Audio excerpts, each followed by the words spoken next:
Hello everyone, చూడండి ఇక్కడ ఈరోజు నేను నా గార్డెన్లో ఉన్నటువంటి ఒక ఫ్రూట్ ప్లాంట్ని మీకు పరిచయం చేయబోతున్నాను. ఈ ఫ్రూట్ ప్లాంట్ కోసం అని చెప్పేసి నేను 2.5 అడుగుల హైట్ వెడల్పు ఉన్నటువంటి ఒక గ్రో బ్యాగ్ తీసుకోవడం జరిగింది. దీంట్లో పశువుల ఎరువు, అలాగే మామూలు మట్టి, గార్డెన్ సాయిల్, నెక్స్ట్ ఎండాకులు కలిపి దీంట్లో ఫిల్ చేయడం జరిగింది.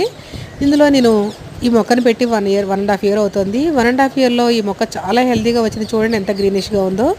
అలాగే విపరీతంగా పూత, కాయలు కూడా వస్తున్నాయి. ఎన్ని కాయలు ఉంటాయనేది తెలియదు, కానీ ఇప్పుడైతే బాగుంది మొక్క చూడడానికి. నాకు ఈ మొక్కను చూడంగానే చాలా సాటిస్ఫాక్షన్గా అనిపించింది అప్పుడు గార్డెనింగ్లో.